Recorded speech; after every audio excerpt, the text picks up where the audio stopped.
You understand that? Because you're compounding two different ones together. H2O is one of the easiest ones to think about. We know that's water. CO2, what is that? Carbon dioxide, right? It's gas. Yes, it's gas. Carbon dioxide, right? So I got carbon, I put the oxygen, and I put 2 by it. We probably remember this like 10th grade or so, something like that. Okay. A lot of us hated science. I was one that loved science, but a lot of us hated science. But when you start understanding what it's doing to you, now you get a difference. Now, let me show you what happens to your hair. When you start, our hair is made up of combs. C-O-H-N-S. Ready, Joe? You didn't kill it the way you did the image. All right. So if I do, let's just play with it. C-O-H-N-S. Right? I got carbon, oxygen, hydrogen, nitrogen, sulfur. Okay. When I'm dealing with that, that is what's making up, that's what our hair is. It's comprised of combs. Okay? Now you have different percentages. I don't know right off the top of my head, but one may be like 20-some%, one may be 50-some%. When you burn hair, what you're smelling is the sulfur. Okay? If you burn your actual natural hair, not animal hair. Just talked about this last week. Alright? So you're dealing with this. When you break bonds in the hair, we're talking about if you break a hydrogen bond. There are 3 side bonds in the hair. So we know this is hair. Okay? But on the side of it, there are 3 side bonds. So I'm gonna draw.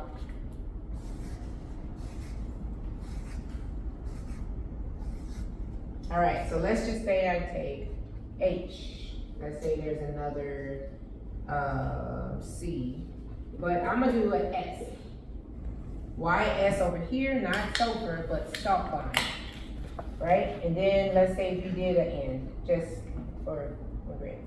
Alright, but guess what? This one is another sulfur.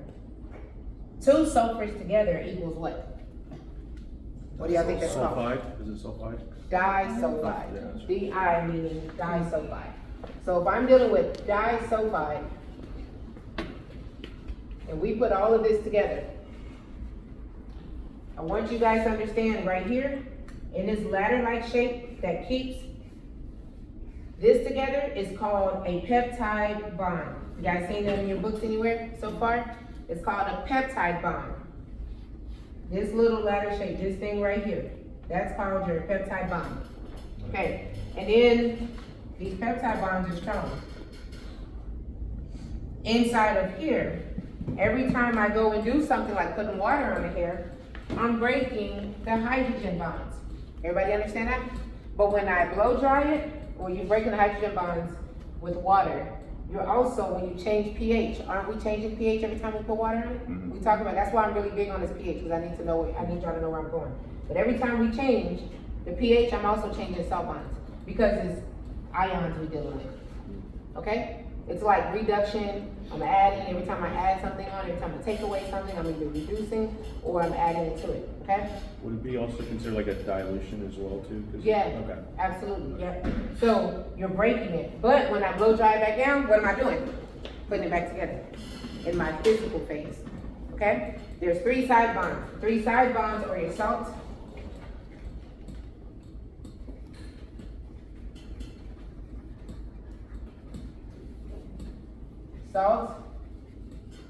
hydrogen, this is a test question, and disulfide. They're gonna ask you, what are the 3 side bonds? Or disulfide is the strongest of the what? 3 side bonds. Disulfide is the strongest, because salt and hydrogen can be broken .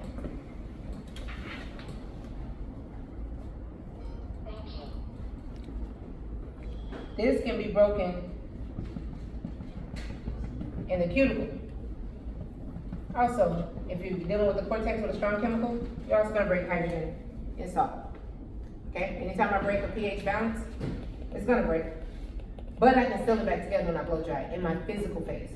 But when I start dealing with heads, okay? Can I go back? No. Why? Because now the physical phase is happening all outside the cuticle. Can everybody understand what I'm drawing here? This is the cuticle is the outside. That's the outer layer. Nothing's penetrating inside, even color. If I just do a rinse on it, it's just the outside. The cortex is where everything happens. Remember yesterday we were talking about consultations, the texture, the density, how thick the hair is. We're talking about that, coarse, medium, and fine. What color your hair is, what the elasticity looks like, what the porosity looks like, that's here. That's not out here. This is the snow globe I was talking about, the glass that you guys see. But on the inside, this is the snowman and Santa's house and all the snow you see on the inside. Okay? However you gotta remember it, I'm just trying to make it make sense. Okay. When you break this open in the salt bonds, when you break this open, you are actually dealing with, now I'm breaking open to get into the cortex. I break the disulfide bond out. Permanent waves, Jerry curls, we talked about yesterday, the ATG, I remember I talked about the 3 R's. Can anybody tell me what the 3 R's stood for? Reduce, reuse, recycle. Reduce, reuse, recycle is the recycling, right? That's the triangle. But what do we talk about and how do we relate it to hair? Reduction reduces 1. Then what do we do when we put it around a curl? What's the R? Say it again. Reform. We reform the curl. We're changing it into a different form. And now when we put it back together, what are we doing to the R? I like the repair. I like the restore. It's called rebond. But it feels the same, right? Repair, restore, rebond. So it's reduce, that's reduction. I've just broken my natural curl down, right? So now my hair is gonna look like it's flat, not completely straight though. I put a cream relaxer on it to get my hair as straight as possible. Then I rinse it out, and then I'm gonna go and put the rods in it to reform the curl into the new shape. Remember the ice we talked about? Ice cubes, big bowl, what am I doing? But I wanted to take the shape of this curl pattern that I want. Then when I put that on there, after I sit it on for 20 minutes, I rinse it out. Yeah, you gotta do test curl, there's a lot of stuff in between that you're doing. But after rinsing it out, now it took the shape. Can I leave it? Am I done? No, you gotta neutralize I gotta neutralize it. What happens if I don't neutralize it? It'll keep. it. It'll just keep it open and just stop the chemical process. It will damage it. It won't, I like what she said. It'll keep it open. That's what you said, right? Keep it open. The product keeps taking onto my hair. What does that mean? That that product that you thought you rinsed all the way out is not all the way out. There's chemical processing still happening. There is stuff still burning into your hair. It's like taking a lighter to the hair and you're just burning it and watching it singe. Well, it's cute. Okay, wake up tomorrow morning, the hair gonna be on your pillow. It's crazy. So, anyway, you want to take a neutralizer and you want to put it back together because you broke this. So in order for you to put it back together, the neutralizer is gonna stop the chemical reaction and it's gonna seal your disulfide. Your sulfurs is gonna seal it back together. Can everybody see that? All right, that's what we're dealing with. You only break the disulfide bonds where? In the cuticle or the cortex? Somebody tell me. Cortex. In the cortex. I have to ask that question because I want to make sure you guys understand it. I know it's like chemical science and it's like, oh, this is blowing my brain up. I get it. But if I tell you and I make it make sense to you, if you do not neutralize your hair, if you do not condition, if you're not taking care of it, your hair will fall out if you're not neutralizing it. If you're breaking a disulfide bond and you're wondering why is my hair feeling like noodle hair, you're breaking it but you're not sealing it back together.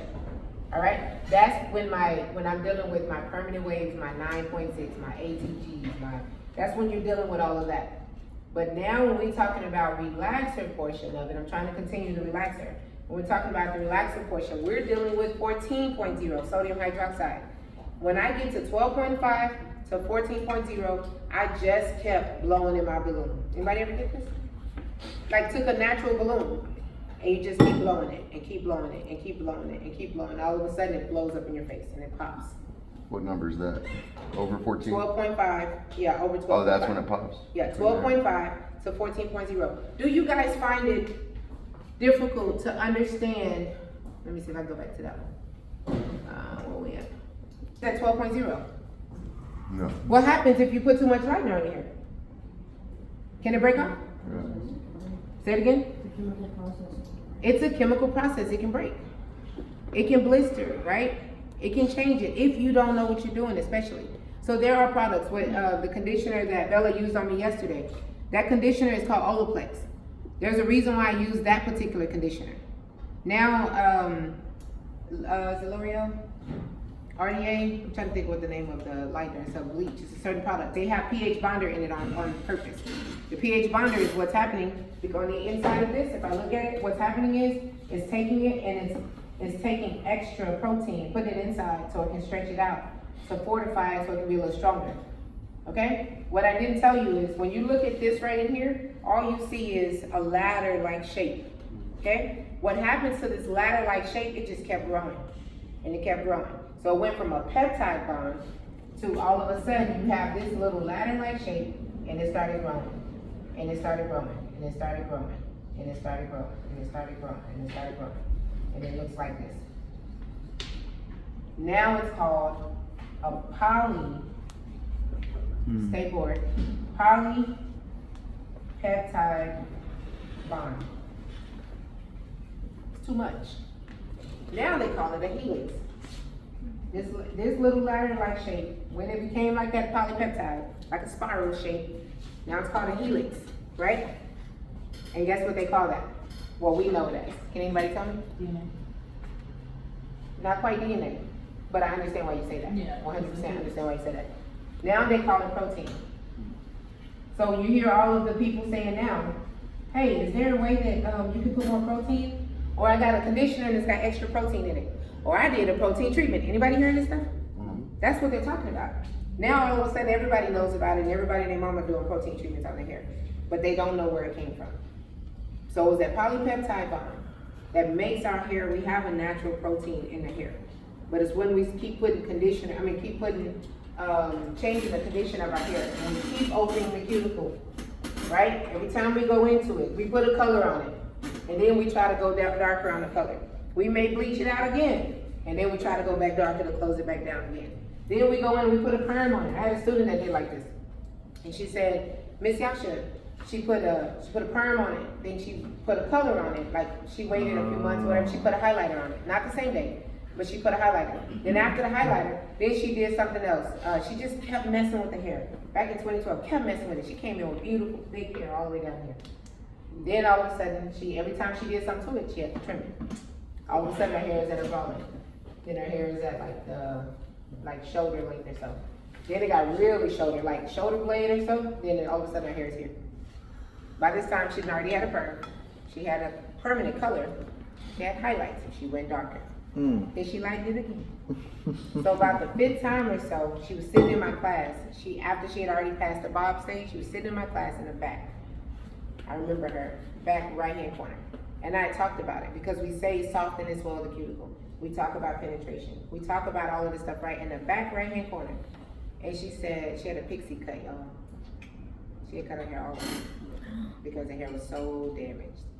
And she raised her hand and she looked at me with her head sideways. You know how little dogs and puppies like, She said, so are you saying I have slutty hair? And I said, wow. I never thought about it like that until she said it. Because if you keep messing with it and treating it bad, that's what cosmos and barbers, that's what we call it. We call it slutty hair after a while.